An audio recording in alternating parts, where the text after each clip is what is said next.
जानते हैं कि मन को पढ़ने की रहस्यमयी विधि क्या है, कैसे किसी के भी मन को अपने अंदरूनी शक्ति से पढ़ा जा सकता है। तो चलिए दूसरे कहानी की शुरुआत करते हैं। किसी के भी मन की बातें जानने के लिए 3 तरीके होते हैं, लेकिन इन तीनों तरीकों को समझना अति आवश्यक है। यदि आप इन तीनों तरीकों को समझ लेते हैं तो आप किसी के भी मन की बातें बड़ी ही आसानी से जान सकते हैं, समझ सकते हैं। तो चलिए इसे एक बुद्ध कहानी के माध्यम से समझते हैं कि किस तरह से आप दूसरों की मन की बातें जान सकते हैं, समझ सकते हैं। बहुत समय पहले की बात है। एक छोटा सा गांव था। उस गांव में 2 भाई रहा करते थे। बड़ा भाई अंधा था, जिसके कारण वो हमेशा घर पर ही बैठा रहता था, और छोटा भाई खेती किया करता था। लेकिन खेतों में अधिक जानवर आने से पूरी फसलें नष्ट हो जाती थीं, जिस कारण छोटा भाई बहुत परेशान हो चुका था। तभी उसे एक तरकीब सूझी। एक दिन उसने सोचा, खेतों में से इन जानवरों को भगाने के लिए क्यों ना मैं अपने बड़े भाई की मदद लूं। वैसे भी बड़े भैया अंधे हैं, अगर वह खेत में बैठे रहेंगे और जानवरों की आहट आने पर वह उन्हें जोर से चिल्लाकर भगा सकते हैं, जिससे हमारी फसलें बच सकती हैं। इसलिए उन्हें मैं खेत में बिठा देता हूं। ये सब सोच विचार करने के बाद उसने अपने खेत में ही एक छोटी सी झोपड़ी तैयार की और अपने अंधे भाई को उस खेत में बैठा दिया और उनसे कहा, भैया, यदि कोई जानवर की आहट आपको सुनाई दे तो आप जोर जोर से चिल्लाना। यह सुनकर वह जानवर वहां से भाग जाएंगे और हमारी फसलें नष्ट होने से बच जाएंगी। बड़ा भाई अपने छोटे भाई की बात मान लेता है और वो उस दिन से खेत में ही रहना शुरू कर देता है। जब भी किसी जानवर की आहट उसे सुनाई देती तो वो तुरंत जोर जोर से चिल्लाना शुरू कर देता, जिससे वह जानवर उसके खेतों से भाग जाते। ऐसा करते करते कई दिन बीत चुके थे। तभी एक दिन उसके खेत में ही रहना शुरू कर देता है। जब भी किसी जानवर की आहट उसे सुनाई देती तो वो तुरंत जोर जोर से चिल्लाना शुरू कर देता, जिससे वह जानवर उसके खेतों से भाग जाते। ऐसा करते करते कई दिन बीत चुके थे। तभी एक दिन उसके खेत में एक हिरण भागता हुआ आता है और वह खेत के बांध को तोड़कर वहां से भाग गया। लेकिन उसी हिरण का पीछा करते हुए एक राजा भी उस खेत में आ पहुंचा। तभी राजा की नजर उस अंधे भाई पर पड़ती है। राजा उस व्यक्ति से कहता है, देखो, मैं यहाँ पर एक जानवर का पीछा करते हुए आया हूँ। क्या तुमने उस जानवर को यहाँ पर देखा है? इस पर वो व्यक्ति कहता है राजन, मैं तो अंधा हूँ। मैं भला किसी जानवर को कैसे देख सकता हूँ? लेकिन मैं आपको इतना जरूर बता सकता है कि जो जानवर मेरे खेतों से होकर भागा है वह आपके लायक नहीं है। आप उसके पीछे अपना समय यूं ही व्यस्त कर रहे हैं। राजा उस अंधे व्यक्ति की बात सुनकर बड़ा अचरज में पड़ गया। वो ये सोचने लगा कि आखिर यह तो अंधा है, फिर इसे कैसे पता कि जिस हिरण को मैं तलाश रहा हूं वह हिरण मेरे लायक है ही नहीं। यह अंधा व्यक्ति मुझे कैसे बता सकता है? तभी राजा उस अंधे व्यक्ति से कहता है, कहीं तुम मुझसे झूठ तो नहीं कह रहे हो? एक तरफ तुम ये कहते हो कि तुम अंधे हो और दूसरी तरफ तुम ये भी कह रहे हो कि जो जानवर यहां से भागा है वो मेरे लायक नहीं है। इस पर वो अंधा व्यक्ति कहता है, हे राजन, जिसे आप एक हिरण समझ रहे हैं, असल में वह एक हिरण नहीं है, बल्कि एक हिरणी है, और वह भी गर्भवती है। और जहां तक मुझे ज्ञान है, मैंने कभी किसी राजा को किसी गर्भवती हिरणी का शिकार करते हुए नहीं सुना है। और इसी कारण मैं आपसे ये कह रहा हूं कि वो आपके लायक नहीं है। आप उसके पीछे अपना समय व्यर्थ ना करें। यह सुनकर राजा और भी अचरज में पड़ गया। वो ये सोचने लगा कि आखिर ये अंधा आदमी ये कैसे जान सकता है कि वो हिरनी है और गर्भवती है। राजा कुछ देर सोच विचार करने के बाद अपने सेनापति से कहता है, सेनापति जी, मुझे वो जानवर जिंदा चाहिए, क्योंकि मुझे यह पता करना है क्या वो हिरनी है और क्या वह गर्भवती है। क्योंकि यह अंधा आदमी बहुत विश्वास के साथ कह रहा है और मुझे इस बात की पुष्टि करनी है। यदि वह हिरनी हुई और गर्भवती हुई तो वह हमारे शिकार के लायक नहीं है, क्योंकि हम तो एक हिरण का पीछा कर रहे थे। इसलिए जाओ और पता करो कि क्या वो हिरनी है। सेनापति राजा से आज्ञा लेकर आगे की ओर बढ़ चलता है और कुछ देर बाद जब वह वापस लौट कर आता है तो वह राजा को कहता है राजन, इस अंधे आदमी ने जो भी बातें कही हैं वो बिल्कुल सही है। वो एक हिरनी ही है और वह गर्भवती भी है। ये सुनकर राजा आश्चर्यचकित रह गया। उसे समझ नहीं आ रहा था कि आखिर अंधा आदमी कैसे पता कर सकता है कि वह जानवर एक हिरनी है और तो और वह गर्भवती है। भला एक अंधा आदमी ये कैसे देख सकता है, ये कैसे जान सकता है? आखिर इससे यह कैसे पता चला? ऐसे कई सारे प्रश्न अब राजा के मन में उमड़ने लगे। अब राजा ने यह ठान लिया था कि मुझे इस बात की गहराई तक पहुंचना ही है कि आखिर ये अंधा आदमी कैसे जानता है कि वह जानवर एक हिरनी है। ये सोचकर राजा उस अंधे आदमी के पास जाता है और उस अंधे आदमी से कहता है, देखो, मैं ये तो नहीं जानता कि तुम सचमुच अंधे हो या नहीं, लेकिन मैं तुमसे एक बात जानने आया हूं। क्या तुम मेरे प्रश्न का सही सही जवाब दोगे? इस पर अंधा व्यक्ति कहता है, हे राजन, आप जो कुछ पूछना चाहते हैं मुझसे पूछ सकते हैं, मैं आपको बिल्कुल सच सच जवाब दूंगा। इस पर राजा कहता है, देखो, एक तो तुम कहते हो कि तुम अंधे हो और दूसरी तरफ तुमने ये बता दिया कि जिस जानवर का पीछा मैं कर रहा हूं वह एक हिरनी है, और तो और वह गर्भवती भी है। आखिर तुम्हें यह कैसे पता चला? तुम्हारे खेत में और भी तो जानवर आते होंगे, और भी तो जानवर यहां से गुजरते होंगे, फिर तुमने ये कैसे अंदाजा लगाया? तभी वह अंधा व्यक्ति राजा से कहता है, हे राजन, आप जिस हिरनी का पीछा कर रहे थे, वही हिरनी जब मेरे खेत में आई, उसकी रफ्तार और उसके भागने की आहट से मुझे यह एहसास हो चुका था कि यह एक हिरनी है, और मेरे खेत की जो बांध है वह बहुत छोटी है, उसकी ऊंचाई ज्यादा नहीं है। यदि कोई हिरण होता तो उस बांध को बड़ी आसानी से लांघ जाता, लेकिन वह हिरनी इस बांध को तोड़कर भागी है, और यदि वह इस बांध को छलांग लगाकर पार करने का प्रयास करती तो इससे उसके बच्चे को खतरा होता, और इसी बात से मैंने ये पता लगा लिया कि वह गर्भवती है। इस कारण वह मेरे खेत की बांध को तोड़ते हुए भाग गई। इस पर राजा के मन में एक और प्रश्न उठा। राजा ने कहा, किंतु तुम्हें कैसे पता चला कि वह एक हिरनी ही है? और भी तो कोई जानवर यहां पर आ सकते हैं। इस पर वह अंधा व्यक्ति कहता है, हे राजन, मैं पूरा दिन सुबह शाम यहीं पर बैठा रहता हूं, और मेरी सुनने की शक्ति बहुत तेज है। मैं ये बात जानता हूं कि कौन सा जानवर मेरे खेत में आया है, और उसी के आधार पर मैं घोर जोर से चिल्लाता हूं ताकि वो मेरे खेत से भाग जाए और मेरे खेत की फसलों को नष्ट ना करे। राजा उस अंधे आदमी का यह जवाब सुनकर पूरी तरह से संतुष्ट हो चुका था। वह मन ही मन यह सोच रहा था कि आदमी भले ही अंधा हो, लेकिन यह तो बड़ा ज्ञानी मालूम पड़ता है। इस आदमी से कुछ ना कुछ तो काम निकलवाना ही चाहिए। ये विचार लिए हुए राजा वहां से वापस अपने महल की ओर लौट जाता है। राजमहल पहुंचते ही राजा उस अंधे व्यक्ति से कहता है, आप तो बड़े ज्ञानी व्यक्ति हैं, आपको किसी भी बात का पता बड़ी आसानी से चल जाता है। आज मैंने आपको यहाँ पर इसलिए बुलाया है क्योंकि मैं आपसे ये जानना चाहता हूँ कि मेरी पत्नी पतिव्रता है या नहीं।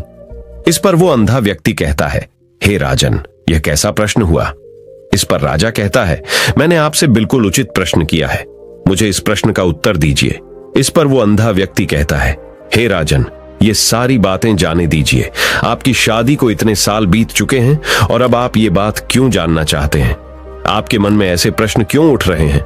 इस पर राजा जिद करते हुए कहता है, देखिए, आपको मुझे इस प्रश्न का उत्तर तो देना ही होगा। यदि आप मुझे इस प्रश्न का उत्तर नहीं देंगे तो मैं आपको मृत्यु दंड दे दूंगा। राजा के मुख से यह बात सुनकर वह अंधा व्यक्ति कहता है, हे राजन, यदि आप इस प्रश्न का उत्तर चाहते हैं तो उसके लिए आपको मेरा एक काम करना होगा। राजा कहता है, बोलो, मुझे क्या काम करना होगा? इस पर व्यक्ति कहता है, इसके लिए आपकी पत्नी को मेरे साथ कमरे में अकेले छोड़ना होगा। उस अंधे व्यक्ति की यह बात सुनकर राजा पहले तो क्रोधित हो जाता है, लेकिन फिर कुछ सोच विचार करने के बाद वह उस व्यक्ति की बात मान लेता है और अपने सेनापति को आदेश देता है, सेनापति जी, इस व्यक्ति को और मेरी पत्नी को एक कमरे में कुछ देर के लिए अकेला छोड़ दें। सेनापति बिल्कुल वैसा ही करता है। अब राजा की पत्नी और अंधा आदमी एक कमरे में बंद हो चुके होते हैं। तभी वो अंधा आदमी राजा की पत्नी से कहता है, मुझे आपको छूना है। इस बात पर रानी अत्यधिक क्रोधित हो जाती है और उस अंधे आदमी को वो पकड़ पकड़ कर पीटने लगती है, कभी हाथों से तो कभी लाथम से तो कभी पटक पटक कर। तरह से उन्होंने उस अंधे आदमी की खूब पिटाई की। उसके बाद किसी तरह से वह अंधा आदमी अपनी जान बचाकर वहां से भाग निकलता है और वह राजा के पास पहुंचता है और वह राजा से कहता है, हे राजन, आपकी पत्नी में पतिव्रता नहीं है।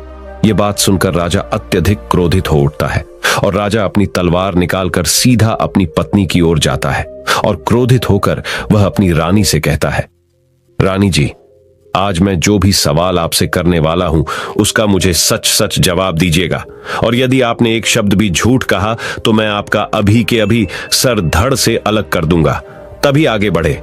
राजा कहता है, मुझे बताइए, क्या आप पतिव्रता हैं या नहीं? इस पर रानी कहती हैं, हे राजन, आप भले ही मुझे जान से मरवा दीजिए, लेकिन मैं पतिव्रता नहीं हूं। राजा ये बात सुनकर बहुत खुश हुआ, क्योंकि उस अंधे आदमी ने जो भी कहा था वह बिल्कुल सच था। यह बात सुनकर तुरंत ही राजा उस आदमी के पास पहुंचता है और आकर उस अच्छे आदमी से कहता है, तुम्हें कैसे पता चला कि मेरी पत्नी पतिव्रता नहीं है? इस पर वह अंधा आदमी कहता है, हे राजन, बड़ी सीधी सी बात है।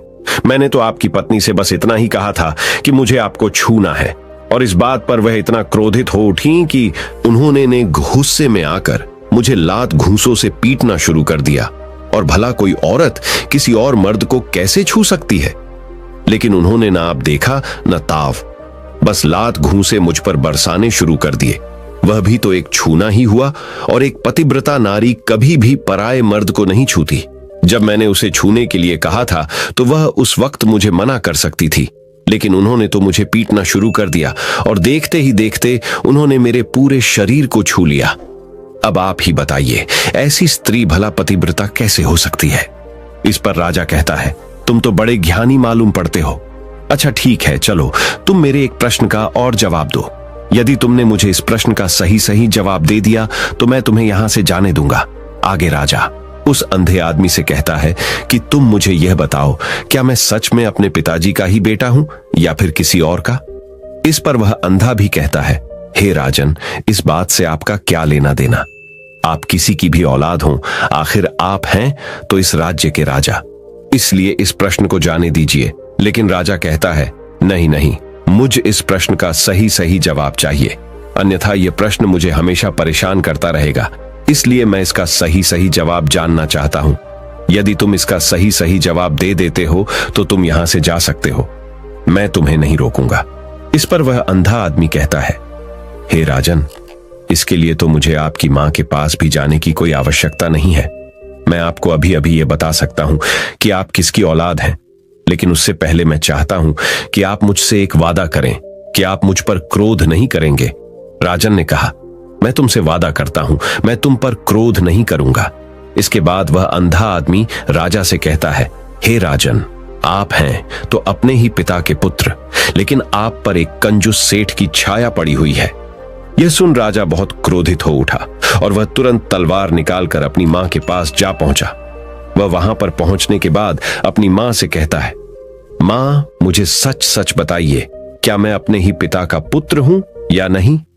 यदि आपने मुझे सही सही नहीं बताया तो वह यहीं पर अपने प्राण त्याग दूंगा। मुझे बताओ क्या सच है? इस पर उस राजा की मां कहती, बेटा, तू है तो अपने ही पिता का पुत्र, लेकिन तुम्हारे ऊपर एक कंजूस सेठ की छाया पड़ी हुई है। जब मैं एक बार नहाने के बाद अपना मुंह आईने में देख रही थी, तभी उस कांच के पीछे मुझे एक कंजूस सेठ नजर आता है और उसी की छाया तुम पर पड़ चुकी है। ये सुन राजा बहुत खुश हो जाता है और वह तुरंत दौड़ा दौड़ा वापस उस अंधे आदमी के पास पहुंचता है और उस अंधे आदमी से कहता है, तुम्हें यह कैसे पता चला कि मुझ पर एक कंजूस सेठ की छाया पड़ी हुई है? इस पर वह आदमी कहता है, हे राजन, आपने मुझसे कई सारे सवाल पूछे जिनका जवाब मैंने आपको सही सही दिया है। यदि कोई और राजा होता तो मुझे इसके बदले में ढेरों सारे इनाम मिल चुके होते, लेकिन अब तक आपने एक फूटी कौड़ी तक नहीं दी है। इस बात से ही मैंने अंदाजा लगा लिया था कि आप बहुत कंजूस हो। यह बात सुनकर राजा जोर जोर से हंसने लगा और कहता है कि आप जो भी मांगेंगे वह मैं आपको अवश्य दूंगा, लेकिन मुझे यह बताओ कि तुम्हें कैसे पता चल जाता है कि कौन सी बात सही है और कौन सी गलत? तुम किसी भी बात का इतना सटीक और सही जवाब कैसे दे पाते हो? इस पर वह अंधा आदमी कहता है, हे राजन, मैं तो वैसे ही अंधा हूं। यदि मेरी आंखें होती तो मैं किसी की भी मन की बातें बड़ी सरलता से जान लेता। मन की एक भाषा होती है और यह भाषा मनुष्य के शरीर के व्यवहार के रूप में देखी जा सकती है। उसकी आंखों से, उसके होठों से, उसके काम करने के तरीके से, उसकी क्रियाओं से पता किया जा सकता है कि उसके मन में क्या चल रहा है। उसके आधार पर हम किसी के भी मन की बातें जान सकते हैं, लेकिन मैं तो अंधा हूं, मैं देख नहीं सकता। यदि मुझे कोई बात जाननी हो तो अगले आदमी को कुछ काम देना पड़ता है, जिस पर वह व्यक्ति किस प्रकार काम करता है, किस तरीके से इस काम को करता है, उसके आधार पर ही मैं यह पता कर पाता हूं कि उसके मन में क्या चल रहा है। तभी वह राजा कहता है, तो क्या इसका अर्थ यह हुआ कि मैं भी किसी के मन की बातें जान सकता हूं? इस पर वह अंधा आदमी कहता है, हे राजन, अवश्य, आप भी किसी भी व्यक्ति के मन की बात जान सकते हैं, किंतु उससे पहले आपको अपने ऊपर काम करना होगा, और वह काम है अपने मन को शांत करना, अपने मन को वर्तमान में लाना, जिसके लिए मैं आज आपको 3 तरीके बताने वाला हूं। और ये तीनों ही तरीके बड़े ही आसान और सरल है। किंतु हे राजन, उससे पहले आपको एक काम करना होगा, अपने मन को एकाग्र करना होगा। जब हम अपने मन को एकाग्र करते हैं, अपने मन को वर्तमान में लाते हैं, तो हम दूसरे के मन की बात जान सकते हैं, क्योंकि वह आदमी अभी भी अपने मन में वर्तमान में ही सोच रहा है, और हमें भी मन को वर्तमान में ही लाना होगा, तभी हम उसके मन की बातें जान सकते हैं। यदि हम अतीत में हुई घटनाओं के बारे में सोच रहे हैं, तो वह जो अगला आदमी वर्तमान में सोच रहा है, वर्तमान में अपने मन में बात कर रहा है, वह हम कैसे जान पाएंगे? क्योंकि हम तो अतीत की घटनाओं में डूबे हुए हैं। इसलिए किसी के भी मन की बात जानने के लिए सबसे पहले हमें हमारे मन को एकाग्र करना होगा, उसे वर्तमान में लाना होगा।